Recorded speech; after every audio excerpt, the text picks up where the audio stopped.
The day on Wednesday.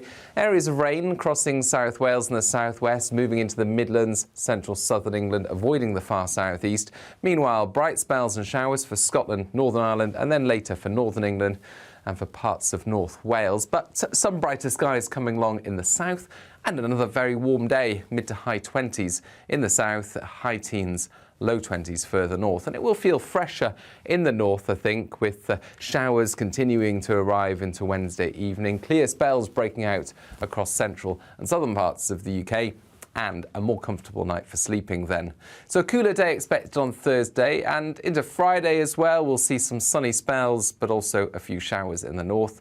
Drier by the weekend. My name's Tom Harwood, and join me 9:30 a.m. every weekday for The Briefing, your one-stop shop for everything you need to know about what's going on in politics today. I wonder if this is a deal that might need to be like the biscuits in this factory, twice baked. Is there not an opportunity here to win out against the extremes? Tom Harwood, GB News. What are you going to do about it? Things should have been done differently, and they certainly are being done differently. Don't miss it. The Briefing with me, Tom Harwood, 9:30 Monday to Friday on GB News.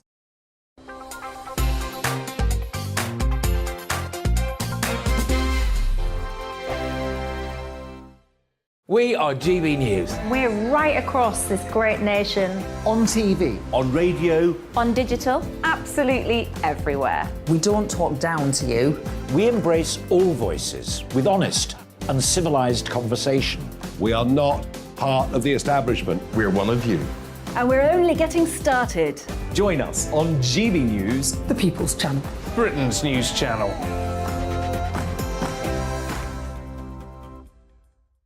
Hi there, it's Stephen and Anne. At breakfast from 6 a.m, you'll always be caught up with everything you need to know, the latest headlines, opinions and debates. We'll bring you the good news and the bad, but most of all, we're here for you. Remember, send in your views and let us know what you would like us to talk about. That's because we're your news channel. And every morning at 6 a.m, it's breakfast on GB News.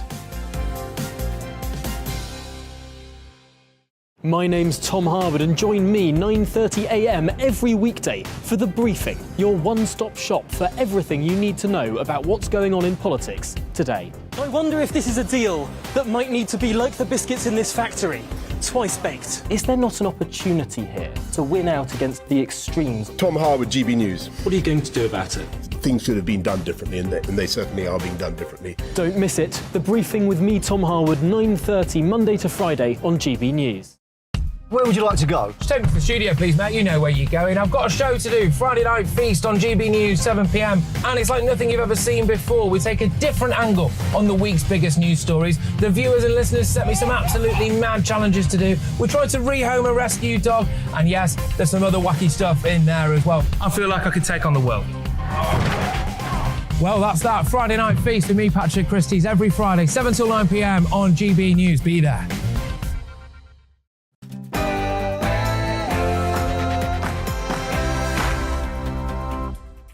A very good afternoon and welcome to the Briefing PM. Now the latest political news, debate and analysis here on GB News. I'm Darren McCaffrey, and here's what's coming up over the next hour. Our Tory leadership candidate Liz Truss has told a crowd of Tory members that the best way to deal with the Scottish First Minister Nicola Sturgeon was simply to ignore her attention-seeking. And it comes also as she said that she plans to make £8 billion worth of cuts to the civil service as she becomes Prime Minister, only to U-turn in the last couple of hours. We'll have the latest from Westminster, from the unions, and for those MPs backing Liz Truss, has she made a glaring error today? And also coming up in the programme, British Airways has stopped selling short-haul flight tickets to next week in what promises to cause yet more chaos for travel. We'll be speaking to a travel journalist about all this and what you should do if you've yet to book your summer holiday. And as always, do get in touch with your views, gbviews@gbnews.uk, or you can tweet me at gbnews. That and so much more between now and 4. But first, at the top of the hour, the very latest news headlines with Rosie.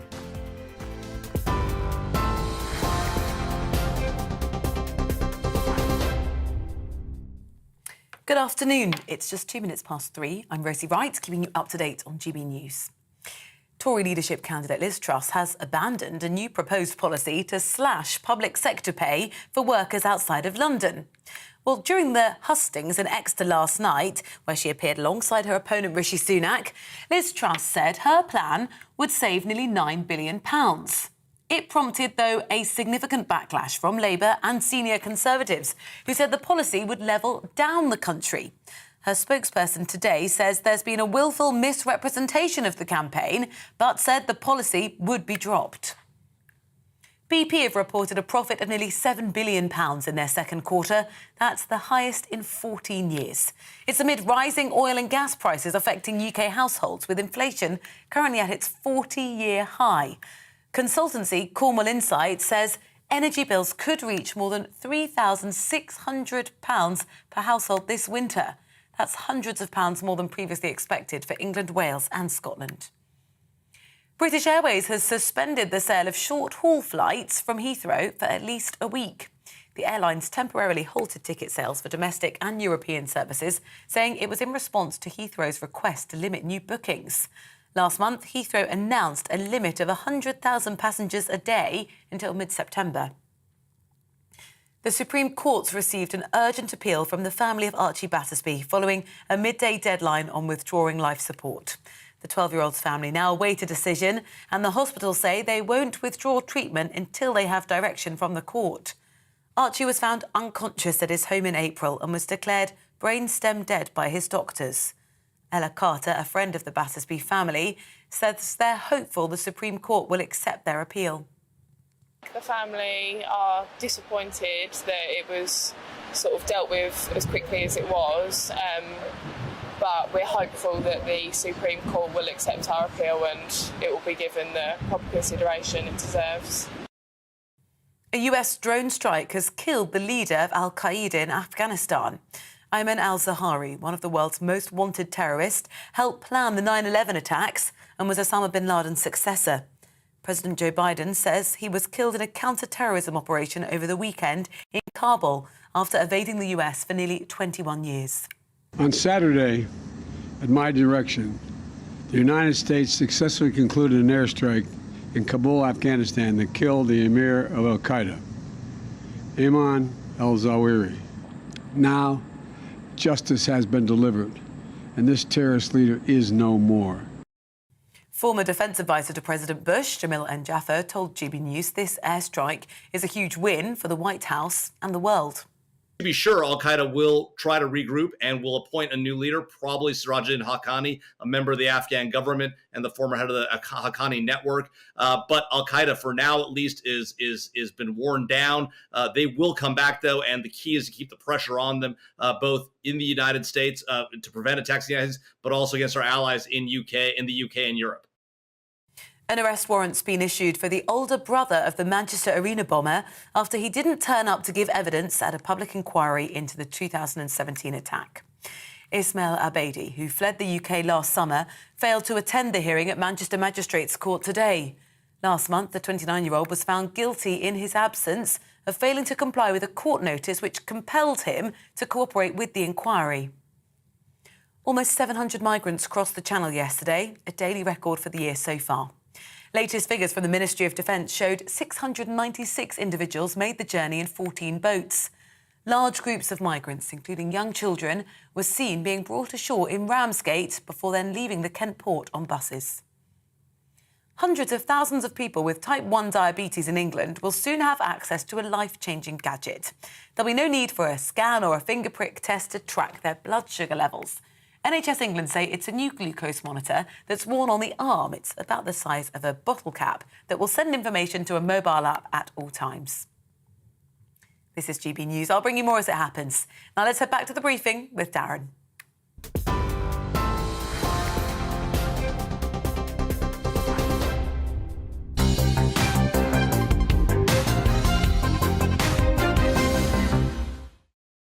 Thank you very much indeed, Rosie. It is 6 minutes past 3 o'clock on this Tuesday afternoon. We're on TV, online, and of course on your wireless radio too. Thank you very much indeed for your company. Well, last night, the Conservative leadership contest went again on the road to Exeter down in the southwest, where the second hustings were held. It's a pretty wide-ranging affair with Candidates Rishi Sunak and Liz Truss have been grilled on numerous issues. But let's look at how proceedings kicked off, because the former leadership contender, who finished third in the MP's vote, Penny Mordaunt, confirmed that she is backing Liz Truss, the Foreign Secretary. Let's have a watch. I came third in this contest, and I owe it to all of you to be a signpost, not a weather vane. And so I've made my choice. And I know it's difficult because I like both candidates. They are both good Conservatives who love their country. And they've both done what they thought was right for the right reasons. I want to say nice things about both of them, which is probably why I came third. I know that choosing between them is hard. But this contest is a test that precedes an even greater test. So who can lead? Who can build that team and deliver for our country? Who does have that bold economic plan that our nation needs? Who's got reach? Who can relate to people? Who understands that people need help with the cost of living now? And who is going to rightly clobber our opponents?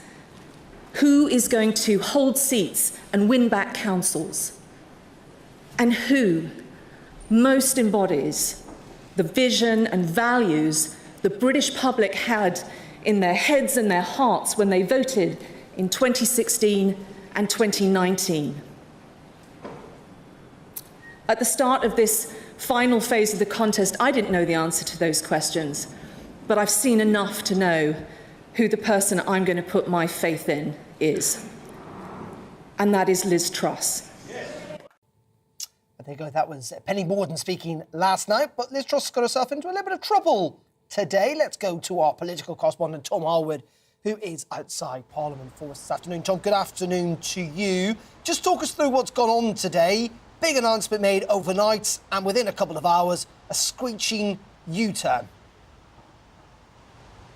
That's right, possibly the fastest U-turn in recent political history. This was, of course, the pledge that Liz Truss and her campaign set out last night to really match the level at which public sector employees are paid with private sector employees' wages. We know that currently wages in London and the South East are higher in the private sector, and in the private sector, wages elsewhere in the country are lower. By having regional pay boards, you would be able to save money by matching public and private wages. And also the argument went that that would lessen the crowding out effect, help grow the private sector in the areas of the country where wages are lower. Well, immediately the opponents of the Liz Truss campaign came out and said, in effect, this would mean pay cuts for doctors, nurses, teachers, policemen, and all the rest of it. Now, the Liz Truss campaign initially started to think about pushing back. Of course, one of their arguments was that this would be a long-term rolling out, not so much a pay cut, but a slower rate of pay rise to even out the system over the long term, as they said in their press release. But it seems like the calculation was made within the campaign that the damage was already done, that the briefing from the Rishi Sunak campaign that 9 billion or so of saving would mean £1,500 taken from the wages of people outside of London and the South East. The Labour Party saying each region that wasn't London or the South East would lose hundreds of millions of investment in their economy. The TUC saying this would mean immediate wage cuts. Well, whilst some of those claims were questionable, the damage seemed to have been done. And the Liz Truss campaign really rather quickly, in the grand scheme of things, withdrew that pledge. Now, this is definitely a U-turn, a screeching U-turn, as it was described by the Rishi Sunak campaign. However, the Liz Truss campaign has hit out at the Rishi Sunak campaign for describing it as a U-turn. The Liz Truss campaign has put out a briefing note of 9 separate U-turns they claim that Rishi Sunak has made, everything from VAT to welfare to China to EU regulation to grammar schools and the rest of it. So really, we're getting back to this sort of tit for tat, who has U-turned more. Scotland, Tom, to a large degree, because we heard as well, didn't we, from Liz Truss laying into Nicola Sturgeon last night. And it's provoked somewhat of a pretty big row north of the border. It certainly has. The words that Liz Truss used was to the effect that she would ignore Nicola Sturgeon, and that has really created a really rather large row in Scotland. Of course, Nicola Sturgeon is the democratically elected First Minister of Scotland. It would be pretty hard to govern the United Kingdom, to be the Prime Minister for the whole United Kingdom, if you say you would not listen to one of those key devolved entities, or at least the person at the head of one of those key devolved entities. That's something that Seb Payne, who was conducting that interview of the Financial Times, picked up Liz Truss on at the time. Now, I suppose the Liz Truss campaign may argue it was a bit of tongue-in-cheek. It was a bit of speaking about her attitude towards, or at least her feelings towards, Nicola Sturgeon, and how many within the Conservative Party think that Nicola Sturgeon has been weaponising devolution, using the powers that were granted under devolution as a sort of full-time state-funded campaign for splitting up the United Kingdom. So potentially the derision with which Liz Truss spoke about Nicola Sturgeon may well do well for her within Conservative members. However, it might make governing a little bit harder. Let's have a listen to what Liz Truss said about unionism and about Nicola Sturgeon last night. I feel like I'm a child of the union, that I really believe we are a family and we're better together. And I think the best thing to do with Nicola Sturgeon is ignore her. I think she's... I'm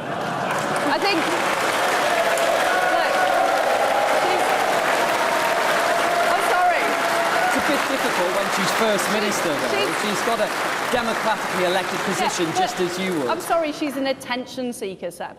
That's what she is. And what we need to do is show the people of Scotland, Northern Ireland and Wales what we are delivering for them, and making sure that all of our government policies apply right across the United Kingdom. Well, there we have it, branded as an attention seeker. A huge cheer within that room in Exeter of Conservative Party members from the southwest of the United Kingdom. But perhaps that might make governing that little bit harder. Indeed. And Tom, let's just end this, because we were talking yesterday, weren't we, about polls and the kind of idea that Liz Truss was in the lead, that she seemed to be the favourite. I have to say, I spoke to Sir John Curtis afterwards, who said, you know, there's very little data out there. We got a little bit last night, didn't we, though? That seemed to suggest that actually the gap between Rishi Sunak and Liz Truss may not be as great as we had thought.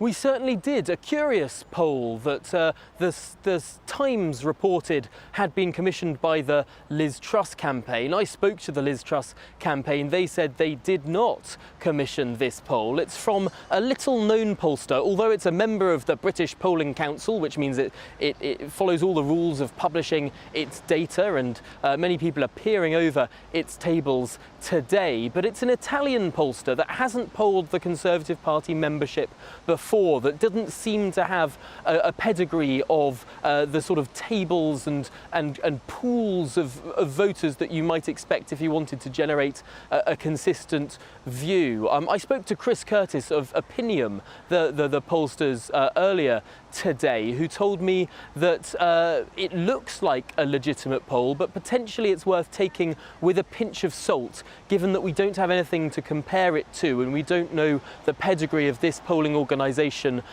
when it comes to polling the membership. He happened to give me a plug that at least Opinium would have another poll out at the start of next week. And of course, the other poll that we have seen is YouGov, that have polled really rather accurately the Labour Party membership and the Conservative Party membership in 2019 and in 2015 for these leadership races, and they've been relatively accurate, so we can probably weight that a little bit higher in the grand scheme of things. We may well see another poll from them as well. But yes, as you say, the data is scarce right now. That's not to dismiss this poll that came out last night, but it is to ask some questions, given we don't know whether this is completely accurate, given the lack of pedigree when it comes to polling Conservative Party members by them before. OK, Tom, as always, thank you very much indeed. Tom Harwood, our political correspondent, joins us live down the line from Westminster. Well, let's go now to the former Conservative MP, Neil Parish. Now, he was at that hustings in Exeter last night. Who were you convinced by, Neil? Surely you must have made your mind up by now. Yeah, I have. I think Rishi convinced me. I think a safer pair of hands. I think one who can, run an economy which is very difficult at the moment. So, but I mean, it's a tight race, I think, and it's interesting, watching you before I came on. Now, these opinion polls do appear to be tightening. If you're talking to members, it's very divided. A lot of support there for Liz Truss as well. But I think it's a fascinating campaign, and of course today is interesting with some of these where she's going to sort of peg wages to the private sector, and then finds it's sort of quite difficult to do with parts of the country with the public sector and police and doctors and the like. So it's very difficult making economic policy on the hoof, and if you're not careful, both candidates, because it's quite tight, are doing a bit of that, and I think the members are picking up on that. I also think, of course, you've got a lot of cabinet members now coming in behind Liz Truss, and that's making a bit of difference to the membership. But in the end, you've got a very, Conservative members by their very nature are a very independent bunch of people, and never more so probably than the West Country. And so, I suspect they will make up their own mind. But I think it's quite tight, really do. Indeed. But what did Rishi do last night? What did the former Chancellor do to win you over? Why, in the end, having weighed these things up, that you decided actually he is the best person for the job? I think on the sort of rural housing was one issue that was raised. I think I also, naturally, I've spent a lot of my time in Parliament previously on agriculture and food production. He's got some very sound noises on that. And I just generally think at the end, is it, who will present the case and govern in the right way? I mean, it's a difficult one, and you've got, both candidates sort of squaring up to each other. But I would say, rural population want very similar things perhaps to urban, but you see you've got fuel duty in particular. VAT must come down on fuel, very important in the rural areas. You've got rural broadband. You've also got things like rural housing in particular, which we do need, because much as we some parts of the population of the West Country say stop everybody coming from London to buy a house in the West Country, but that's not going to happen. But you've got to make sure affordable homes are there, because a lot of the wages are not high enough to be able to afford the homes at the moment. So all these issues were raised. I think both candidates handled it well. In the end, you've got to come down to what you believe to be right, and go with your gut feeling, haven't you, really? Indeed, but at the same time, we've heard quite a lot from the candidates attacking each other, if you like, Neil, over the last couple of weeks. Today, the Sunak camp accusing Liz Truss of a screeching U-turn that the lady is for turning, etc., etc. I'm trying to say, at the end, is this leadership race, though, helping the Conservative Party, or is it, frankly, doing it damage? Is it Labour that's really winning from this leadership race?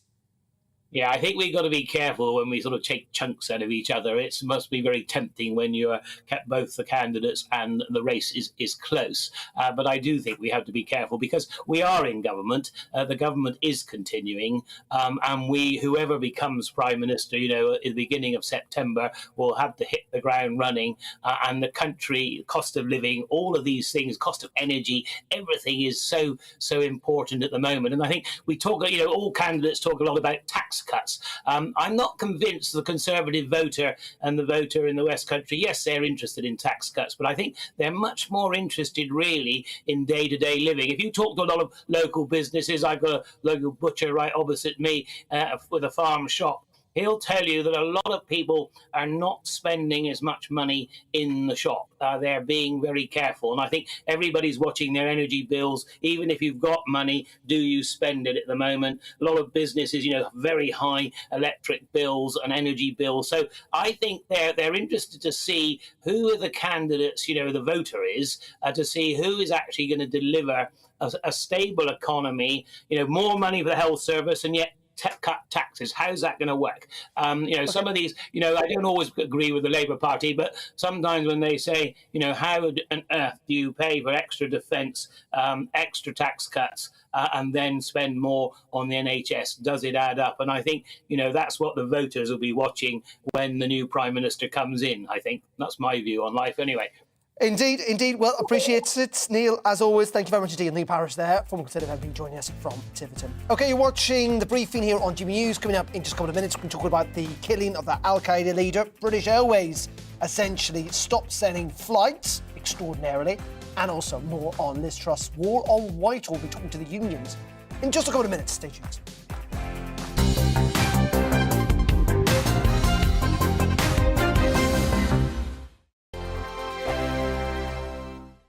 We are GB News. We're right across this great nation.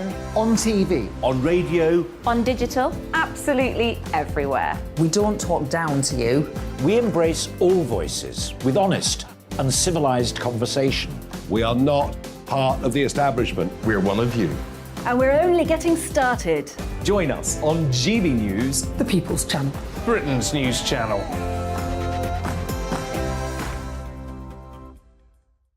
Hi there, it's Stephen and Anne. At breakfast from 6 a.m, you'll always be caught up with everything you need to know, the latest headlines, opinions and debates. We'll bring you the good news and the bad, but most of all, we're here for you. Remember, send in your views and let us know what you would like us to talk about. That's because we're your news channel. And every morning at 6 a.m, it's breakfast on GB News. My name's Tom Harwood and join me 9:30 a.m. every weekday for The Briefing, your one-stop shop for everything you need to know about what's going on in politics today. I wonder if this is a deal that might need to be like the biscuits in this factory, twice baked. Is there not an opportunity here to win out against the extremes? Tom Harwood, GB News. What are you going to do about it? Things should have been done differently, and they certainly are being done differently. Don't miss it. The Briefing with me, Tom Harwood, 9:30 Monday to Friday on GB News.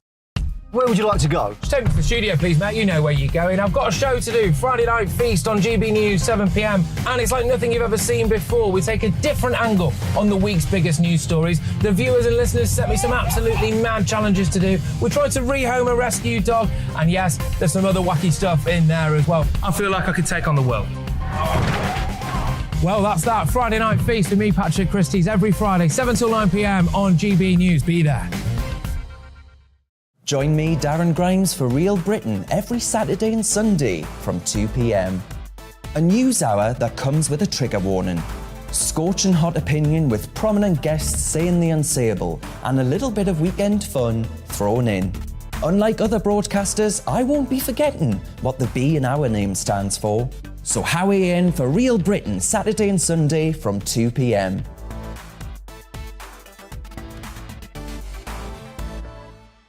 Hello, I'm Patrick Christie's. And I'm Mercy Moroki. Make sure that you join us Monday to Thursday, 10 a.m. until midday, right here on GB News for To The Point. We're not afraid to talk about the topics that matter to you or the big topics that always matter. We cover absolutely everything, from the breaking political stories of the day to law and order, what's going on in the channel. We're not afraid to hold people to account. We always make sure we include your views on our show. Indeed, if you're thinking it, you can guarantee that we're saying it. So make sure you join the conversation with us, 10 a.m. until midday, Monday to Thursday, for To The Point on GB News.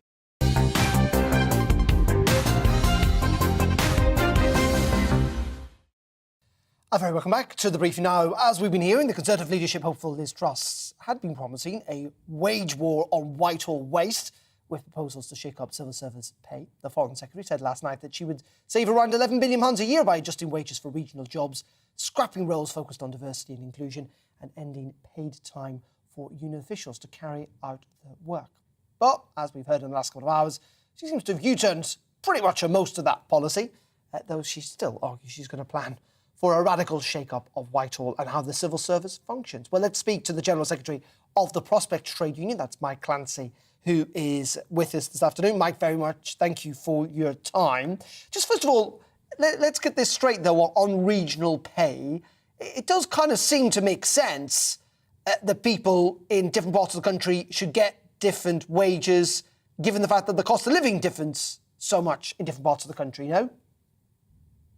Well, I'm afraid it doesn't. In a hastily deleted tweet when Ms Truss was first confirmed as the candidate, she said that she pledged to hit the ground, omitting to use the word running. And I think her policies have hit the ground today, exactly as that tweet predicted they might do. It's far too simplistic, this. This is not the behaviour of a candidate to lead a political party, let alone be the Prime Minister of the country. Labour markets are much more complicated. Many civil service jobs actually have private sector competitors, and the private sector are paid more. And these are often national or job-related labour markets as opposed to ones which reflect regional differences. What we really need here is a proper conversation about what the pay position of the civil service is overall after a decade of austerity and real terms cuts. And this sits in the context of a government that's announced 91,000 job cuts. So I'm afraid this was the worst example of making policy up on the hoof and reversing very quickly. But in saying that, I mean, there are regional differences in terms of the cost of living. I mean, we know that in terms of things like house prices, transport, all the basics, even in terms of food as well. I don't understand then why is civil service wages set at a national level? I mean, in saying that, if there was a problem with recruitment in one section of the civil service in one part of the country, maybe the government should be allowed to offer higher wages to attract people. Surely a regional approach to this does make more sense, no? A regional approach to pay is dependent upon the notion that there are sufficient differences between regions that would justify differences in pay. And then you have to have an even more complex system to handle that when people move between different parts of the country and when they move between different job types. There are very few employers in the public or private sector who do anything other than have a regional difference between London and the South East and the rest of the country. This is a made-up policy on the hoof to try and sound like they're going to make further attacks upon the very people who serve them in government diligently day in, day out. I can't emphasise enough that this has been looked at before and has been jettisoned as unworkable. So whoever made this up overnight clearly not entirely sure. The battle plan really survives first contact with the enemy. Well, that's really, fine. But I don't think you can have it both ways. You can say this plan's been looked at before and then made up overnight. I mean, that sentence doesn't make any sense. They're not incongruous. So regional pay has been looked at as an issue before by different incarnations of government. What has been made up is the idea that you're going to introduce it in the civil service, which of course only accounts for 8% of the overall public sector pay budget. Where Liz Truss has been found out is that she's realised that actually this affects a whole range of occupations which people in this country hold dear, doctors, nurses, and others. And that's why, even though she's claiming the policy's been now misrepresented, she has reversed very quickly. What we really need is a rather more grown-up debate about the future of pay in the civil service and in the public service generally in the context of the worst cost of living crisis in 30 years. Indeed, and one of the cost of living crisis impact is, of course, the amount of money that the government is having to dole out, and we know that. I mean, do you think the civil service is too big, or do you think it's too small, or just about right? I mean, as you say, the government are looking at cutting the number of civil servants. Is that a sensible approach? Why do you think there should be more? Well, first of all, since 2016, we've repatriated a range of powers from the European Union as part of the Brexit process, and therefore the civil service has to meet those demands. In addition, the civil servants we're talking about now being capable of being cut to by either 20, 30 or 40%, which is the modelling that's been asked by departments. If you just think for a moment about cutting a department by 40%, you've got to assume it's hugely inefficient. And of course, those inefficiencies don't exist in that way. This was the product of a cabinet away day back in May. And what's interesting is if this is a cogent policy, why has not a single government minister been prepared to meet the trade unions since May to debate it with us? Because not a single one has. And we were asking for these meetings before the government went into meltdown a few weeks back. The reality is that this was, again, a bit of a stunt. Cabinet away day in Stoke, let's announce large job losses because that's going to divert away from the other things that we have a challenge about. I'm afraid that we've grown really tired. We're trying to engage on evidence and merit, and the government engaging in this sort of posturing. OK, Mike, really appreciate your time this afternoon. That's Mike Clancy there, who is the General Secretary of Prospect, the union. Let's move on now to the family of Archie Battersby, because they have made one last appeal to the Supreme Court today to delay life support being withdrawn. Let's go over actually to the Supreme Court, where our reporter Alice Porter is this afternoon. Alice, this has been a long-running story, isn't it, over the last couple of weeks? Lots of twists and turns. What's the latest this afternoon? Hi there. Well, at the moment, we are all just waiting to see what the Supreme Court are going to say. An application was made to the Supreme Court, the highest court in the United Kingdom, that was made by the parents of Archie Battersby just before midday today. So at the moment, 3 justices are considering their application to appeal a decision which was made by the Court of Appeal yesterday, which was that there shouldn't be any extension to the deadline of which Archie Battersby's life support treatment should be withdrawn. Now, they had already put their case forward to the Supreme Court last week, and the Supreme Court didn't want to intervene, but what they're hoping will be different in their application now is an intervention that there's been from the United Nations. So the United Nations, their Committee for the Rights of Persons with Disabilities, they sort of have got involved with this. They've seen the case and they requested that the government halt sort of proceedings whilst the committee consider that. This was very much discussed in the Court of Appeal yesterday because the government referred the case to the Court of Appeal, but the most senior family court judge in England and Wales, he said that he saw no reason to delay it any further and had initially put the deadline of midday today. Now, I should stress that that hasn't happened, that Archie is still on life support machine. We've got his family who are there at the hospital with him. So at the moment, the family is in this agonising wait to see what the Supreme Court will say, whether they will reject it, in which case I presume they'll be given a sort of new deadline for the life support machine that he's on and the treatment that he's receiving for that be removed, or, and there is the possibility that they may take on the case given one of the twists and the turns is this sort of involvement with the United Nations. I mean, the barrister on behalf of the family yesterday sort of said that the UK would be in flagrant breach of international law if the judges weren't to consider the conventions that we share with the United Nations when it comes to people with disabilities. But as Andrew McCartland said, while we do of course share treaties with the United Nations, crucially, international treaties that are unincorporated are not the same as UK law. And I think ultimately that is what it will really rest on, is whether the 3 justices who are considering the case right now, how much stock they take on the UN's intervention and how much they will take of what has already been agreed by 2 High Court judges. And that is that they have said it's in Archie's best interests for the life support treatment to be withdrawn.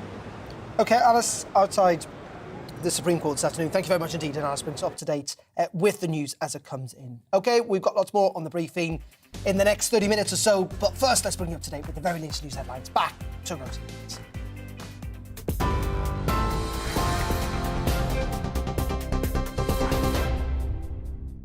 Thanks, Darren. It's 3:35. I'm Rosie Wright, getting you up to date on GB News. Some breaking news this hour. A man who was arrested carrying a crossbow on the grounds of Windsor Castle on Christmas Day has been charged under the Treason Act. Police say that 20-year-old Jaswant Singh Charlie from Southampton is accused of intending to injure or alarm the Queen.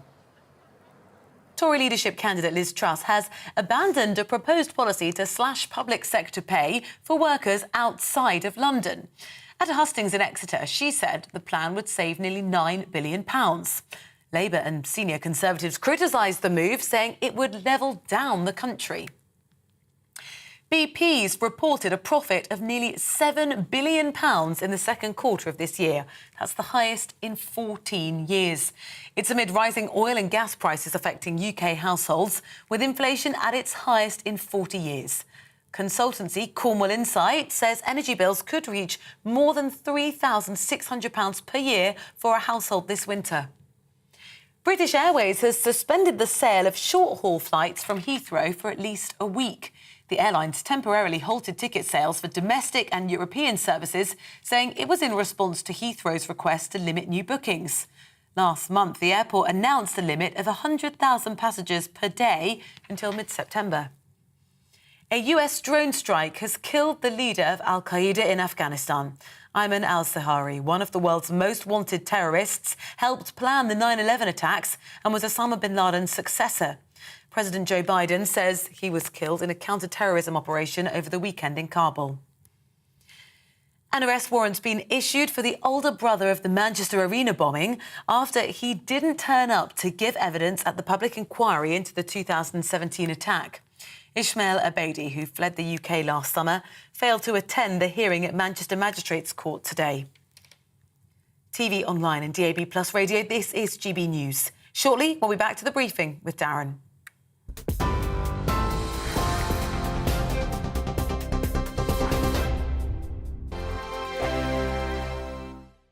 We are GB News. We're right across this great nation.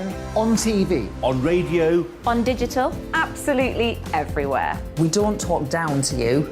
We embrace all voices with honest and civilised conversation. We are not part of the establishment. We're one of you.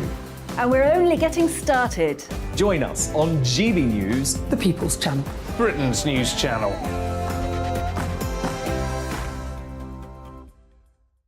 Hi there, it's Stephen and Anne. At breakfast from 6 a.m, you'll always be caught up with everything you need to know, the latest headlines, opinions and debates. We'll bring you the good news and the bad, but most of all, we're here for you. Remember, send in your views and let us know what you would like us to talk about. That's because we're your news channel. And every morning at 6 a.m, it's breakfast on GB News. My name's Tom Harwood and join me 9:30 a.m. every weekday for The Briefing, your one-stop shop for everything you need to know about what's going on in politics today. I wonder if this is a deal that might need to be like the biscuits in this factory, twice baked. Is there not an opportunity here to win out against the extremes? Tom Harwood, GB News. What are you going to do about it?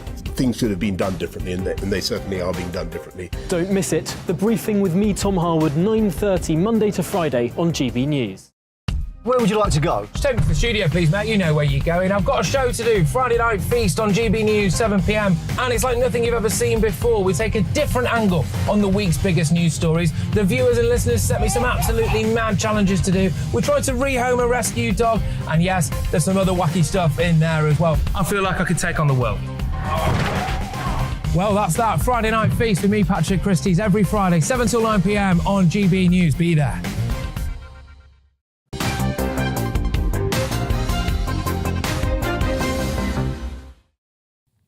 Very welcome back to GB News and The Briefing with me, Darren McCaffrey. It is coming up to 20 minutes to 4 o'clock on this Tuesday afternoon. We're on TV, online and on your wireless radio as well. Thank you very much indeed for your company. Do get in touch, by the way. GB Views at gbnews.uk, or indeed tweet me at GB News, particularly about the leadership race of the Conservative Party. We'll get to those a little later on in the programme. Lots of yesterday not terribly big fans of Rishi Sunak. Maybe today has Liz Truss damaged her campaign a little bit? Well, let's focus on that now and speak to the Conservative MP, Henry Smith, who is backing Liz Truss to be the next Conservative leader and indeed Prime Minister. Henry, very good afternoon to you. Rishi Sunak's camp saying that the lady is for turning. A screeching U-turn this afternoon on a proposal put out only a number of hours ago.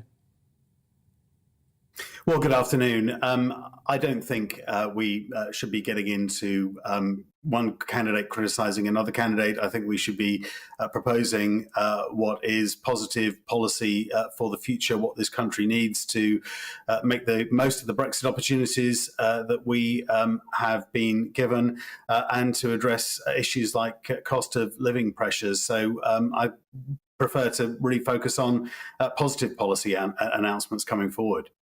Indeed, but let's be honest about this. Liz Truss's campaign team have said this afternoon that they have been we essentially, or people have willfully misled what she meant to say. Can you just tell us what the policy is? Because it is slightly confusing. Liz Truss seems to be suggesting this was never the plan in the first place, even though it was written down in the press release that she issued.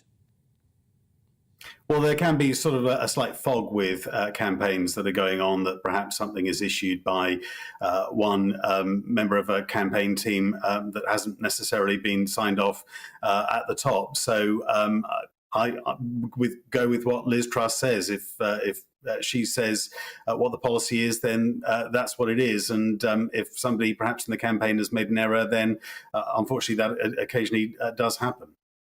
That's slightly concerning, though, isn't it? In the fact that she could be Prime Minister in a couple of weeks' time or 5 weeks' time, and she's announcing policies, or a campaign team's announcing policies that she's not necessarily signed off and has to backtrack on. That doesn't bode well for having to run the country. Well, I think what we have is a firm set of proposals to realise the benefits and the freedoms that Brexit can see delivered for this country, to get tough on illegal immigration, which is a growing concern, to make sure that we have a low tax recovery for our economy, and also to have a robust foreign policy. I think all of those things are things that Liz Truss has rightly been focusing on, and I think that's what the country needs, in addition to addressing cost of living pressures caused by the aftermath of the COVID pandemic and the war in Ukraine. Indeed. Well, let's talk about one of those issues. You talk about immigration at a tough line. What's different from Liz Truss's approach to immigration and indeed the small boats crisis that's currently not being pursued by the government? And frankly, that's not currently working. Well, the government were absolutely right to come forward with their Rwanda plan. But of course, as many predicted, it ran into problems in terms of the courts, and principally the European Court of Human Rights. And I think the government's policy of having a British Bill of Rights, which Liz Truss very much supports, that means that domestic UK law will trump such international agreements that there have been, is very important. So I think we need to make sure that the legalities are straightened out so that we can actually follow through on British policy to protect our borders. That's what my voters want. That's what I want to see. And that's what I believe Liz Truss has the resolve to follow through on. It must be difficult, Henry, being a Conservative MP and having to essentially ditch pretty much what the government's been doing over the last 10 or 12 years. I mean, it's pretty clear, as you say, you talked about economic growth there. Liz Truss has completely laid into the Conservatives' management of the economy, talking about how growth has been tepid over the last 10 or 12 years. In fact, for lots of people, it's not been great. Things have been pretty stagnant. I mean, do you share this? You talked about a negative campaign earlier on. You've got Liz Truss essentially dumping on the Conservative governments of the past. And also, in the last week, she was accusing Rishi Sunak of a screeching U-turn on VAT. It does sound like this is going back to the nasty party to a degree internally, no? Well, I'm very proud of the last 12 years of delivery of Conservatives in government. Does that include economic growth, Henry? Yes, for 11 out of the last 12 years, we have had economic growth in this country. Well, maybe someone should tell Liz Truss that, because she spent the last couple of weeks saying how the UK economy has not performed very well over the last 10 to 15 years. We've had a very robust and strong Conservative government, in stark contrast to what was on offer from the Labour Party over the last 10 or 12 years. But we can do better, and we must do better, because we must recover from the COVID pandemic, grow our economy.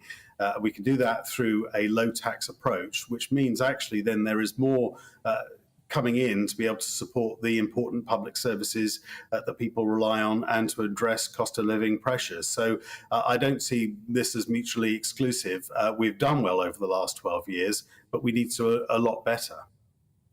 You do need to do a lot better. I think lots of people would agree with that. Clearly, the person that you're backing. Just in the end on all of this, though, I mean, I'm looking at this Conservative leadership race. I'm looking at the candidates laying into each other repeatedly on both sides. Liz Truss has done a U-turn today. You talked about policy earlier on. This is a pretty important policy that's had to be abandoned that doesn't bode well. In the end, does it feel to you that either of these candidates are up to the job of being Prime Minister, in the sense that, frankly, from looking at it from the outside, it seems pretty divisive, frankly, all over the shop in terms of policy platforms, and the public largely are massively disengaged from it all? Well, I think Liz Truss is tested in government already. As International Trade Secretary, she helped negotiate over 70 trade agreements since we have left the European Union. As Foreign Secretary, she has been very robust on the threats from both China and Russia that we have seen. And the UK, as a result, has been seen to be leading the way on those. And I think she has a firm set of proposals going forward for a low tax recovery, firm on immigration, addressing the cost of living pressures that many households are now facing, and looking to do that through economic growth. So I think that is a firm track record, if I may say so, and a firm agenda for the future. And that's why I'm supporting Liz Truss. And I think the more that the British people see what she has to offer, they will too, in addition to that. Good stuff. Thank you very much indeed, Henry, for joining us this afternoon. Live here on GB News. That's Henry Smith, the Conservative MP, who, as he said, is backing Liz Truss for the Conservative leadership. Two bits of breaking news in the last couple of minutes. First of all, that is that Nancy Pelosi, who is, of course, the head of the Senate in the United States, has landed in Taiwan, defying, of course, Chinese threats of a military response, and in some ways defying the President of the United States, Joe Biden, who privately, we believe, told her not to go, but there is a separation of powers in the United States, and she has decided to arrive in Taiwan on a visit. It'll be interesting to see what the reaction to that is. But also, let's bring you some domestic news, and that is that a man has been charged following an incident at Windsor Castle. You remember this at Christmas time when he broke into the grounds of Windsor Castle, believed to have posed a threat to the Queen herself. Let's get more of this and join our royal reporter, Cameron Walker, who is with us in the studio. Cameron, just bring us up to date. What's happened? Yeah, well, in the last hour, the Crown Prosecution Service has authorised the Metropolitan Police to charge Jaswant Singh Chahal with offences after he was arrested in the grounds of Windsor Castle carrying a crossbow. Now, he's been charged with making threats to kill, possession of an offensive weapon, and an offence under the 1842 Treason Act. Now, Buckingham Palace is not commenting this afternoon, but just to mention some previous and very much separate cases under the section of this Treason Act in 1981. It was Marcus Sargent during Trooping the Colour in 1981, where he fired blank shots at Her Majesty. He was sentenced to 5 years in prison. And the last person to be convicted under the separate and more serious 1351 Treason Act was a man called William Joyce. And that was for collaborating with Germany during World War II. Well, as for this case we're talking about now, where Jaswant Singh Chahal has been charged under the Treason Act, he will next appear at Westminster Magistrates Court on the 17th of August. OK, Cameron, thank you very much indeed. Cameron Walker there, our royal reporter, with us in the studio on the latest on that news, that treason charge against that man who attempted to injure or alarm the Queen at Windsor Castle at Christmas. Now, holiday chaos. British Airways has halted sales of tickets on short-haul flights from Heathrow Airport until next week, as the disruption, of course, to people's summer travel plans continue. The move is due to a cap on the daily number of passengers that are allowed to leave the UK's largest airport, which has been imposed over the summer. That cap at 100,000. Well, the sales suspension will affect BA's flights here at home in the UK and also to European destinations. Thousands of air travellers have been hit by disruption in recent weeks, including last-minute cancellations. Well, let's speak to the travel journalist and CEO of the PC agency. That's Paul Charles, who joins us on the line. Paul, thank you very much indeed. In many ways, good afternoon. Actually, this is about British Airways trying to minimise disruption, isn't it? Trying to avert those kind of last-minute cancellations. That's right. BA, of course, is under enormous pressure from Heathrow Airport, who have placed these capacity constraints on all airlines, not just British Airways. But BA is the biggest volume operator at Heathrow, and it's forced, in fact, not just next week, but until the 15th of August at the moment, and I think it will go on for longer than that, but at the moment it's until the 15th of August, to stop selling seats on all of its short-haul flights. That is around 2,750 flights between now and the 15th of August. Now, there will be some spare seats on some of those flights, and BA is essentially keeping some of those back now in case it has to move passengers from other flights that may be cancelled for staff shortage reasons, perhaps, and move them onto those flights with a few spare seats. But it's not a pretty picture at all during a peak summer period where so many people want to travel. Indeed, and there is no sign of this easing up. We know that, I think Heathrow have said this cap's going to remain in place until the middle of September, but there are reports that it could well carry on until October, maybe even towards the end of the year. And as you said, the impact is that it is likely to drive up prices elsewhere. Even if you're not flying with British Airways, this could have an impact on you.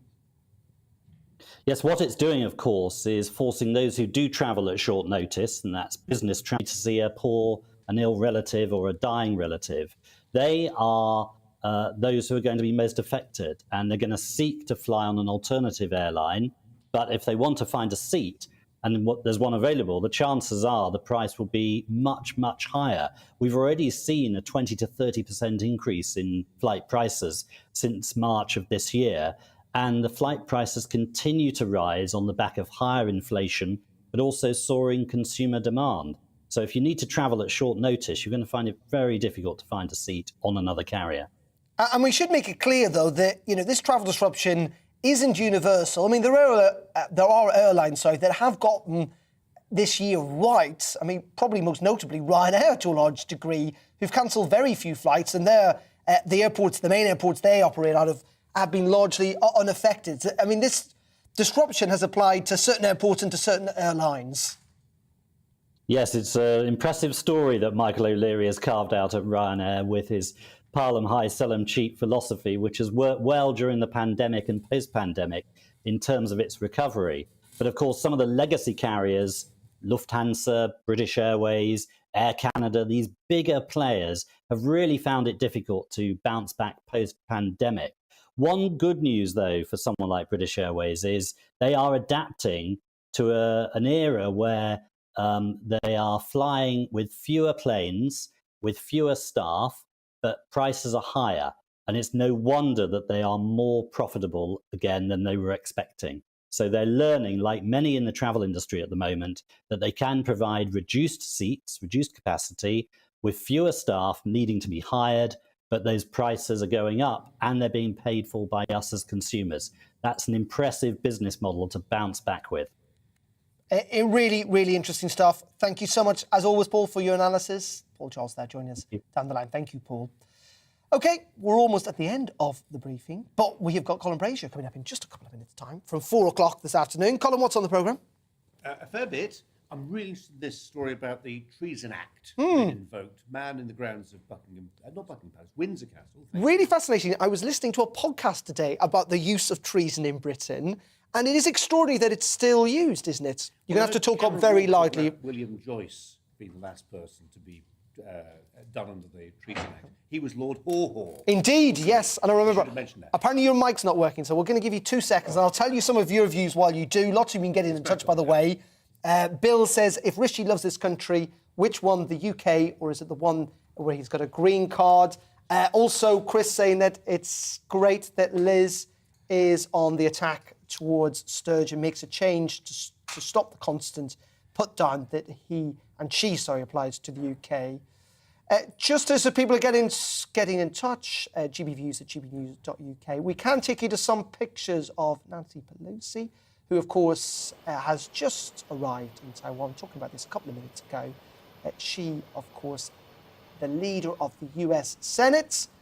She has arrived on a pretty controversial visit, not least because China has said that she shouldn't be there and that there will be a reaction to this, but also that the US White House and Joe Biden, we believe privately, has said it's not necessarily a good move. That is Nancy Pelosi arriving there in Taiwan. There will be more with Colin in just a couple of minutes. Hopefully that is mic sorted.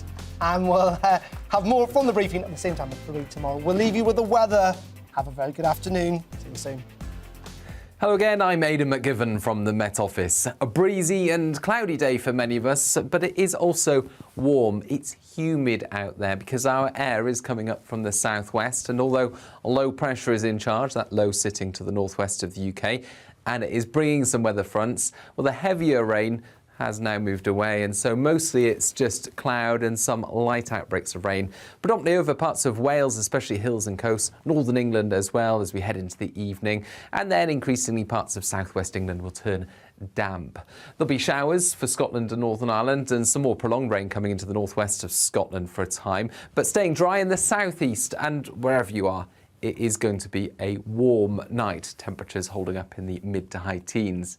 So a muggy night and another warm start to the day on Wednesday. A lot of cloud once again, some rain for a time in the southwest as well as South Wales. Now that turns to showers as it pushes into the Midlands, central southern England. Stays dry in the far southeast. Skies brighten across the southern half of the UK. Showers continue for Scotland, Northern Ireland and northern England. A fresher feel, I think, in the north and the west, but still relatively humid with temperatures up to 28 or 29 Celsius in the southeast.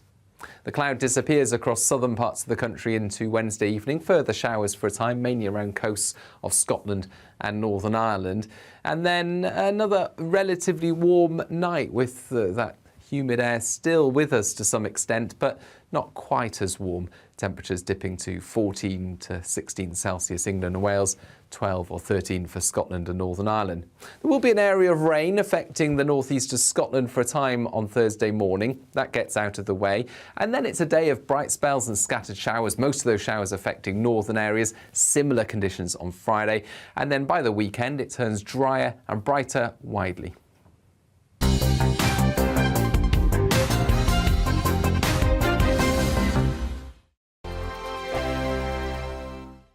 We are GB News. We're right across this great nation. On TV. On radio. On digital. Absolutely everywhere. We don't talk down to you. We embrace all voices with honest and civilised conversation. We are not part of the establishment. We're one of you. And we're only getting started. Join us on GB News, the People's Channel. Britain's news channel.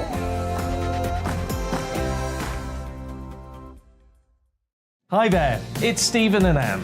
At breakfast from 6 a.m, you'll always be caught up with everything you need to know, the latest headlines, opinions and debates. We'll bring you the good news and the bad, but most of all, we're here for you. Remember, send in your views and let us know what you would like us to talk about. That's because we're your news channel. And every morning at 6 a.m, it's breakfast on GB News. My name's Tom Harwood and join me 9:30 a.m. every weekday for The Briefing, your one-stop shop for everything you need to know about what's going on in politics today. I wonder if this is a deal that might need to be like the biscuits in this factory, twice baked. Is there not an opportunity here to win out against the extremes? Tom Harwood, GB News. What are you going to do about it? Things should have been done differently, and they certainly are being done differently. Don't miss it. The Briefing with me, Tom Harwood, 9:30 Monday to Friday on GB News. Where would you like to go? Just take me to the studio, please, mate. You know where you're going. I've got a show to do. Friday Night Feast on GB News, 7 p.m. And it's like nothing you've ever seen before. We take a different angle on the week's biggest news